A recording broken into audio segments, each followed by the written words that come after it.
feita até o dia de hoje, só que eu não levo lá para cultuar judeu. Esse Para ano, conhecer a esse geografia. ano você chegou aí lá, Caio? Esse ano eu ia, estava com tudo Quando? marcado. Ia ser pra quando? Mas a guerra estourou, eu não pude. Na época? Não, eu iria agora no dia 2 de março, eu estava com 2 ônibus para ir, que eu já alterei para levar em maio para a Turquia, para uma viagem para Göbekli Tepe, para Arantep, para achados arqueológicos de 20, 25 mil anos atrás, pré-diluvianos. Uma viagem extraordinária para períodos pré-bíblicos. Éfeso está dentro, Mileto, tudo isso está dentro. Capadócia. Na Capadócia, novos achados, muito mais antigos do que aquelas grutinhas que a gente visita lá, que são dos hititas para cá. Göbekli, né? Como que chama? Göbekli Tepe. Exato. Criou uma confusão, né, nos historiadores, porque é um lugar de culto numa época em que se pensava que os seres humanos ainda eram coletores e caçadores, que eles não paravam. Pensando que o pessoal não tinha inventado ainda a roda, e que estavam pulando das árvores como caçadores-coletores. Aquilo deu uma bagunçada, né? Total, como eles não querem reescrever a história inteira, porque o que já há de evidências, não só na arqueologia terrestre, escavável, mas sobretudo hoje em dia na arqueologia subaquática. Cara, o Mediterrâneo está lotado de cidades, de civilizações pré-diluvianas. O dilúvio, que na metade do século XX era um mito, hoje em dia está presente em mais de 1.500 culturas estudáveis da face da Terra. Mudou tudo. Tem um dilúvio, mesma história na mesma época, antiquíssima. E eu amo levar as pessoas para a verdade dos fatos. E é isso que eu vou fazendo, eu tenho feito. Quero ir uma vez com você, hein? Cara, você precisa vir, a gente precisa ficar porque eu estive lá uns 12 dias. Ano passado. Desculpa eu te dizer, mas não foi comigo. Não. É diferente a gente junto. Não valeu. Eu e minha mulher e só meu filho. Agora, uma única coisa que eu queria para responder a pergunta da moça. Achou o nome? Achou o nome dela? Achei, foi a Tatiana Salles. Tatiana Salles, é o seguinte, olha, Tatiana, tem um curso meu chamado Jesus, a Chave Hermenêutica. Se você entrar aí no Caio Fábio, caiofabioexclusivo.com.br, se você entrar caiofabioexclusivo.com.br, você cai dentro de um ambiente onde você vai encontrar vários cursos meus, dentre os quais esse chamado Jesus, a Chave Hermenêutica, que te ensina a ler o Velho Testamento e o Novo Testamento a partir de Jesus, porque o Velho Testamento está lotado de obsolescências ditas assim por Paulo. Paulo chamou de caducidade, de obsolescência. O escritor de Hebreus usa as mesmas palavras, diz que estava vencido. E também aprender a ler o Novo Testamento, porque tem coisas do Novo Testamento, falas de Paulo, que também estão vencidas. Paulo viveu num tempo, no primeiro século, onde tinha escravos, donos de escravos, aonde ele diz, mulheres, sejam submissas aos seus maridos. Por quê? Porque a cultura judaica e a cultura greco-romana estavam lotadas de supremacismo chauvinista, masculino. Mas Paulo sabia que em Cristo tudo isso estava anulado.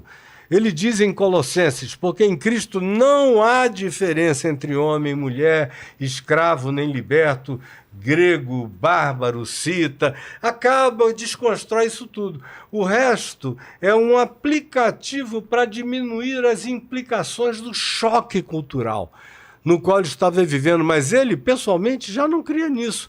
O pessoal que o circundava é que não estava preparado para o estouro da compreensão que ele carregava. Então ele está o tempo todo fazendo uma determinada média ponderada de suportabilidade para o pessoal do primeiro século para o qual ele estava escrevendo.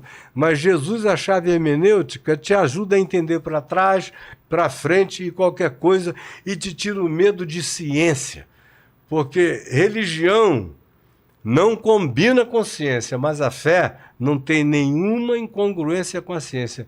Quanto mais fé, mais ciência eu tenho, mais ciência eu aprecio, mais eu sou edificado pela ciência por causa da fé.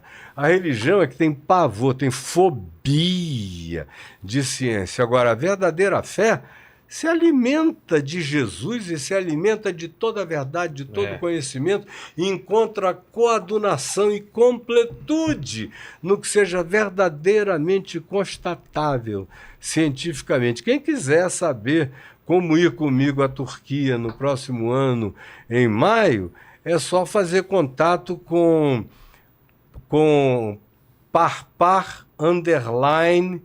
Qual é o nome lá da agência, No seu arroba lá no Instagram, não tem essa se informação? for no meu Instagram, tem a informação sobrando. Caio Fábio mesmo. Caio Fábio, em todos os meus ambientes de plataforma, lá botou Caio Fábio, tem chega essas lá. informações e outras para quem está vendo depois.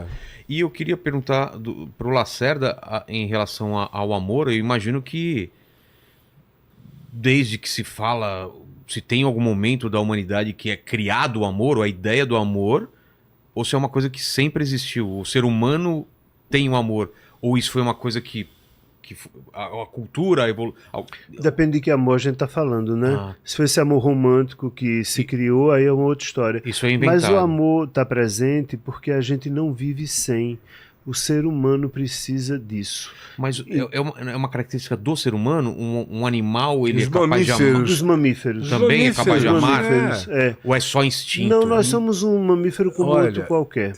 Tem coisas no mamífero que são instintuais, mas tem coisas no mamífero que transcendem a instintualidade.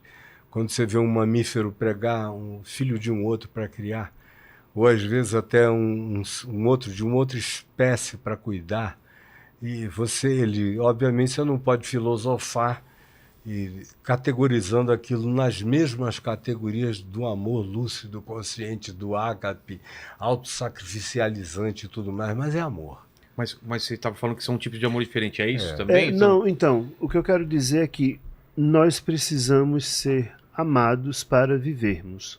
Então, desde que a gente nasce, a gente precisa de alguém que cuide da gente com amor. Há um estudo que foi feito depois da Segunda Grande Guerra, por René Spitz, onde ele observou o seguinte: como tinham muitos órfãos depois da Segunda Grande Guerra, a Europa, os hospitais, todos os lugares estavam cheios de órfãos. E esses órfãos, eles eram bebês e crianças, e eles eram muito bem cuidados.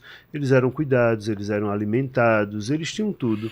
Só que começou a se observar que muitas dessas crianças morriam. Outros enlouqueciam, desenvolviam problemas mentais gravíssimos, ficavam catatônicas e não sabiam o que era que estava acontecendo. Então, René Spitz foi estudar isso. Se botar na internet é capaz de aparecer os filmes que ele fez do estudo, que são filmes realmente horrorosos, porque ele filma a criança antes e a criança depois. E ele descobriu o que ele passou a chamar de hospitalismo. Era isso que acontecia com essas crianças. E o que é isso? Elas tinham roupa, elas tinham comida, elas tinham tudo, mas elas não tinham afeto.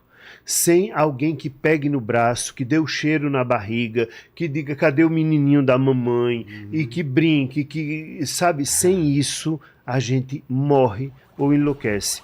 Sabe aquela música a gente